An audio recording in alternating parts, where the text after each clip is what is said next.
अब चलिए देखते हैं पिछला मदरबोर्ड में जैसे हमने देखा कि रैम के सेक्शन के कंट्रोल मॉस्फेट के ड्रेन में कहाँ से आया, सीपीयू का कहाँ से आया, एमसीएच का कहाँ से आया। ये हमारा उसका थोड़ा अपर वर्जन है।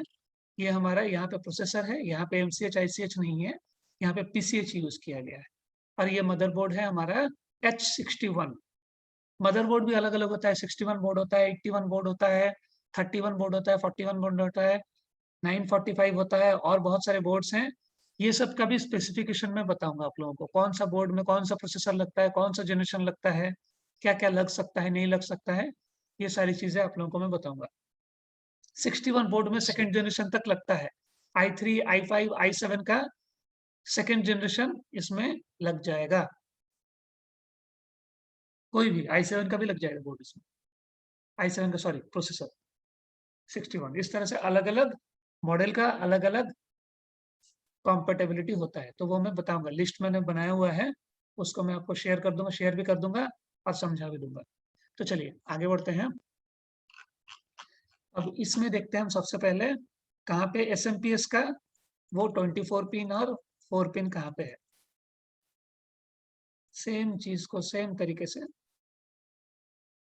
इससे फायदा क्या होगा, चीजें रिपीट भी हो रही हैं और डिफरेंट चीजों को भी हम देख पा रहे हैं।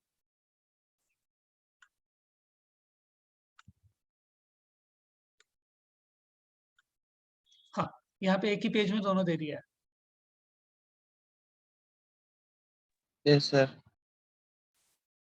यहाँ पे भी देखो, यहाँ पे देखो बस नाम चेंज हो रहा है। यहाँ पे 12 वोल्ट को क्या नाम दिया गया है, V12। Yes sir. और इधर 3 वोल्ट को तो VCC3 है, लेकिन 5 वोल्ट को यहाँ पे VCC5 नहीं, 5 वोल्ट को सिर्फ VCC बोला गया है। Yes sir. और 5 VSB भी यहाँ से निकल रहा है। 5 VSB ये कभी चेंज नहीं होता है, बहुत कम होता है चेंज 5 VSB। ये आयो को जाता है एज ए सप्लाई, कभी आयो को जाता है, कभी 3 भी जाता है, वो हम बाद में देखेंगे। ये हो गया हमारा, और ये हमारा हो गया पावर ओके। ये हो गया हमारा पावर ऑन। तो VCC3 मतलब हो गया 3 वोल्ट, VCC मतलब हो गया 5 वोल्ट, और V12 मतलब हो गया हमारा 12 वोल्ट, ये वाला 12 वोल्ट। Yes sir. तो अब चलिए, अब हम देखते हैं। देखो यहाँ से जो वोल्टेज निकला है उसको V12 दिया है, यहाँ से जो येलो कलर से निकला है इसको क्या दिया गया है, +12B। दोनों अलग अलग है, इसलिए अलग किया गया है, ठीक ना। +12B को V12 आप लोग समझना मत, वो गलत हो जाएगा। 12V, V12 मतलब ये 4 कनेक्टर से जो निकला है, बस यस सर। ये सब ध्यान में रखना है। चलिए अब हम देखते हैं, सेक्शंस को जाते हैं, सेक्शन को जाकर देखते हैं।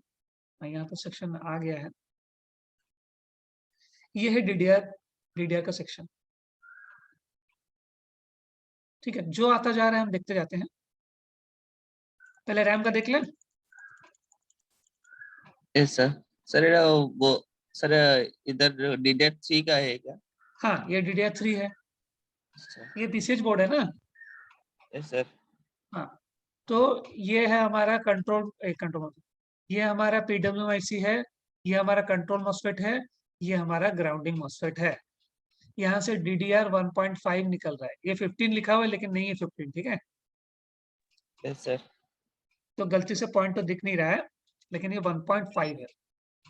अब इसके कंट्रोल मॉस्फेट के ड्रेन में कितना आ रहा है, 5 डुअल। उसमें कितना आ रहा था, डिम आ रहा था ना, इसमें यस डुअल, सर। नाम चेंज किया गया है। चलो डुअल मिला, ये याद रखना। अब और एक तो देखते हैं। देखो यहीं पे तो मिल गया हमको डुअल का। डुअल का पहले देख लो कहाँ से आ रहा है, डुअल कहाँ से जनरेट हो रहा है। डुअल VCC से जनरेट हो रहा है ना। यस देखो सर। सोर्स में VCC है, यस सर। 12 वोल्ट इसको मिलेगा तो ये क्रॉस करके डुअल बनाएगा, समझे ना। Yes sir. तो VCC कितना वोल्ट था, 5 वोल्ट। 5 वोल्ट था, तो 5 वोल्ट से ही 5 वोल्ट डुअल जनरेट हो रहा है। उसमें भी 5 वोल्ट से ही 5 डिम हुआ था कि नहीं। Yes sir. तो इसमें थोड़ा सा अलग सर्किट किया गया है। तो रैम सेक्शन का कंट्रोल मॉस्फेट का हमको ड्रेन में मिल गया। 5 वोल्ट डुअल कहाँ से आ रहा है? 5 वोल्ट जनरेट नहीं होगा तो ये भी मॉस्फेट खराब रहा तो भी हमारा रैम काम नहीं करेगा।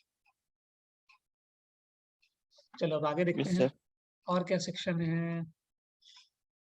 और सेक्शन क्या है? डीडीआर भी यहाँ पे है। डीडीआर पे हमारा वीसीसी वोल्टेज दे दिया गया है। वीसीसी मतलब हमारा 5 वोल्ट दिया गया है, ठीक है। और आउट हो रहा है डीडीआर वीटीटी। कितना होगा इसका वीटीटी? वीटीटी वोल्टेज कितना होगा? 1.5। 7.5 डीडीआर3 का वीटीटी वोल्टेज कितना होगा? सर 0.75 0.75 बस। तो हमारा डीडीआर वीटीटी मतलब 0.75 वोल्ट वहां से निकल रहा है, ठीक है। अब हम देखते हैं, ये हो गया। अच्छा ये और एक है, ये कौन सा है? ये पीसीएच का है। पीसीएच को देखिए 1.05 है ना, ये यस हाइफन सर। दे दिया, उसको अंडरस्कोर दे दिया। तो ये तो आपको पढ़ना है, मैंने बोला था ये पढ़ना है, आज का टॉपिक है। ये भी मैं डाल दूंगा, इसको भी करना है, ये वही सेम होगा, ठीक है। LM324D, इसको भी लिख लीजिए क्योंकि ये पढ़ाया हुआ है। और इसको अगर आप जानते नहीं हो तो मुझे फिर से इसके बारे में समझाना पड़ेगा, फिर बताना पड़ेगा ये कैसे जनरेट हुआ, राइट। तो इसीलिए मैं अभी इसको बताऊंगा यस नहीं। सर। आप लोग इस आईसी को पढ़ लो तो ये वाला कैसे काम कर रहा है, टोटल सर्किट आप लोगों को समझ में आ जाए। अब हमको देखना है डीडीआर हो गया, ये हो गया, ये 1.8 भी एक जनरेट हो रहा है। ये सारी चीजें आपको ये पढ़ना पड़ेगा, ठीक है। ये पढ़ के आना, फिर हम देखेंगे। ये हो गया। अब प्रोसेसर का देख लेते हैं, ठीक है। प्रोसेसर नीचे दिया होगा शायद। ये कौन सा है देखिए, देख रहे कितना सारा निकल रहा है, यही इसी से। तो इसको मस्ट आज इवनिंग को मस्ट आप लोग आओगे प्रैक्टिस के लिए, और इसको इस आईसी को और उस आईसी को दोनों को, ये कौन सा आईसी है शुभश्री तो बोल दी, ये कंपैरेटर आईसी है हमारा। तो कंपैरेटर के बारे में फिर से पढ़ोगे, और ओपैम्प के जितना मैंने बताया था थोड़ा रिवीजन कर ले, क्योंकि डेस्कटॉप में जब इन कर रहे हो तो कुछ कुछ ओपैम्प का आईसी बहुत इंपॉर्टेंट जगह पे दिया जाता है, तो फिर से रिवीजन करना जरूरी है। फिर डाउट जो होगा कल मुझसे पूछ लीजिए, मैं बता दूँ, ठीक है। चलिए आगे देखते हैं सीपीयू सर सेक्शन। हाँ, सर सर सर वहाँ पे PWIs का इसमें सर सर क्या है याद नहीं इसमें आ रहा है। Comparator op-amp. Yes sir. Yes sir. हाँ देखिए एक चीज क्या है ना, डिजाइनर है उन लोग जब बोर्ड डिजाइन कर रहे हैं, उन लोग देखते हैं क्या चीज डालने से सस्ता होगा, क्या चीज डालने से अच्छा होगा। हर तरह से देख के, हर चीजों को देख कर उन लोग डिसाइड करते हैं कि कैसा सर्किट डालेंगे, क्या करेंगे, नहीं करेंगे, ठीक ना। आपको यस मैं सर। अगर कुछ काम देता हूं तो आप देखते हो ना कैसे अच्छा करे, कैसे कम टाइम में कर ले, कैसे जैसे ज्यादा खर्चा ना हो, अगर खर्चा का बात आ रहा है तो करते हैं ना। Yes sir. तो वो लोग भी करेंगे ना, मदरबोर्ड बना रहे हैं तो उनका डिजाइन इसीलिए इसीलिए बोलते हैं ना 90-80% 90% सेम होता है डिजाइन, बाकी 10% हमेशा अलग होता है हर स्कीमेटिक डायग्राम। क्योंकि वो लोग ऑन द स्पॉट देखते हैं रिक्वायरमेंट क्या है, क्या डालने से अच्छा होगा, क्या डालने से खराब होगा, तो उस हिसाब से चेंज कर देते हैं। तो यस सर। हमको अगर सारा कंपोनेंट समझ में आ गया है तो हम नहीं पकड़ पाएंगे। ये भी देखो, इसमें सारा चीज इस तरह से दिया है, सही नहीं। वीसीसीएसए हम लोग लैपटॉप में पढ़े थे ना। Yes sir. हाँ, वीसीसीएसए इसमें भी इसी सर्किट से होके गुजरा है।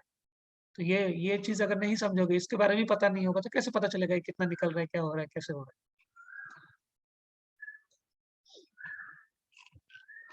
हम लोग प्रोसेसर, हाँ ये हमारा प्रोसेसर का सेक्शन है। ये प्रोसेसर का सेक्शन है। ये पेज में शायद अटने वाला नहीं था, तो इसीलिए इस पेज में वो कंट्रोल मॉस्फेट और ग्राउंडिंग मॉस्फेट को दिया नहीं है। जब ऐसा कुछ मिले तो आगे पीछे का पेज में चेक कर लीजिएगा। ठीक है, ये देखिए सब सीपीयू कोर है, तो इसमें तो कोई डाउट नहीं है ना, सीपीयू कोर का है। Yes sir. अब नेक्स्ट पेज में देखते हैं, एक तो यहाँ पे दे दिया है,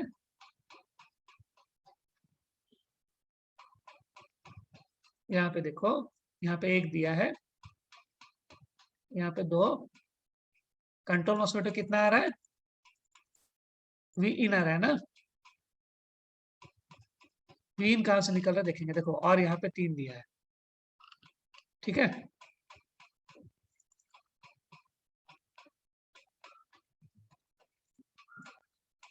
ये वी इन निकला था क्या एसएमपीएस से?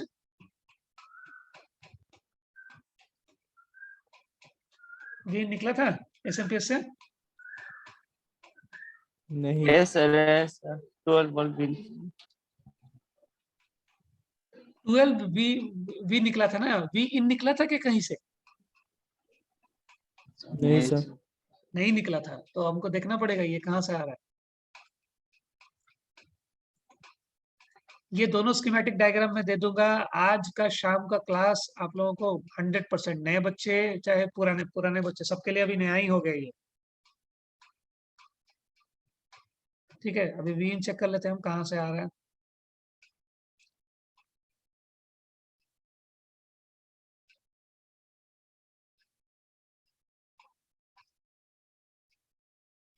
अरे बाप रे, गलत जगह पहुंच गया। हाँ ठीक है, कहाँ से कन्वर्ट होके वीन हो रहा है, थोड़ा बड़ा कर देते हैं, दिख नहीं रहा, पार हो जाएगा।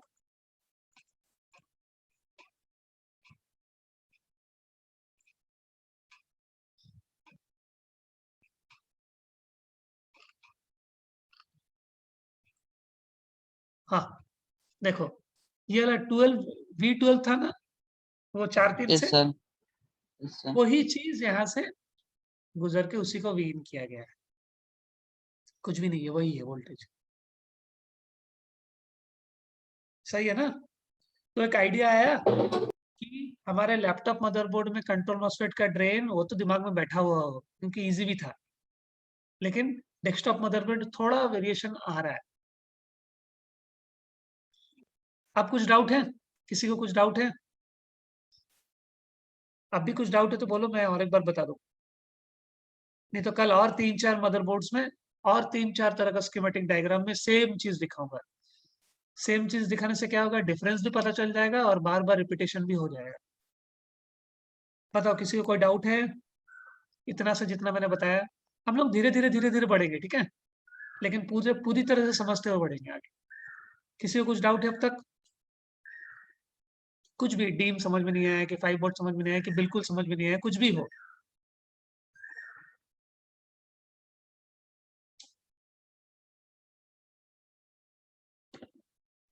सर जो वो आईसी तो नहीं था क्या सर, वो मुझे सर समझ नहीं आ रहा है। वो कंपैरेटर, यस सर हाँ वो तो आप आज पढ़ो, कल मैं समझा दूंगा उसको। आज पढ़ यस लो, सर ठीक है। आपको अगर जब मैं लैपटॉप के टाइम में जब कंपैरेटर ओपैम्प का टॉपिक नहीं पढ़ाया था, यस सर और जब लैपटॉप के स्कीमेटिक डायग्राम में मैं कंपैरेटर का आईसी सब नहीं एक्सप्लेन किया था सारा डिटेल में, वो यस चीज सर अगर वो चीज अगर याद रहता, मैं समझ रहा हूँ बहुत सारी चीजें एक साथ आ रही हैं तो टाइम लगता है थोड़ा याद रहने में, कोई दिक्कत नहीं है, रिपीट बार बार करना पड़ेगा। वो अगर याद रहता तो ये समझ में आ जाता क्या। नहीं तो समझने के लिए सबसे अच्छा तरीका क्या है मुझे बताओ? कोई भी अगर कंपोनेंट समझ में नहीं आ रहा तो क्या करते हैं हम कंपोनेंट का बार डिटेल बार देखने के लिए? सर डाटा सेट निकल रहे बस डेटा शीट निकालो, तुमको सब याद आ जाएगा, झटके में याद आएगा सब। थे। डेटा शीट में उसका पिन डिटेल पूरा दिया होगा ना, कैसे कहाँ से क्या हो रहा है, सब याद आ जाएगा। यस सर डेटा शीट और स्कीमेटिक डायग्राम ये दो ऐसा चीज है कि कभी भी कोई भी मदरबोर्ड में फंस रहे हो स्कीमेटिक डायग्राम, कोई भी कंपोनेंट या फिर आईसी में फंस रहे हो तो डेटा शीट, ये तुम्हारा हथियार है। और तीसरा नंबर मुझसे पूछोगे और क्या? यस सर तो किसी को डाउट नहीं है ना अब तक? वो आईसी छोड़ के उस पर हम बात करेंगे आज शाम को, तुम लोग करोगे फिर कल मैं उसको रिपीट करूंगा। कुछ भी डाउट, जितना समझा है उतना समझ में आ गया ना? Yes sir. बाकी कोई हाँ ना बोलता नहीं है। एक दो बोल दो और हाँ ना। ये सर समझ आ गया। ठीक यस सर। चलो, तो ये कॉन्सेप्ट यहीं तक रखते हैं।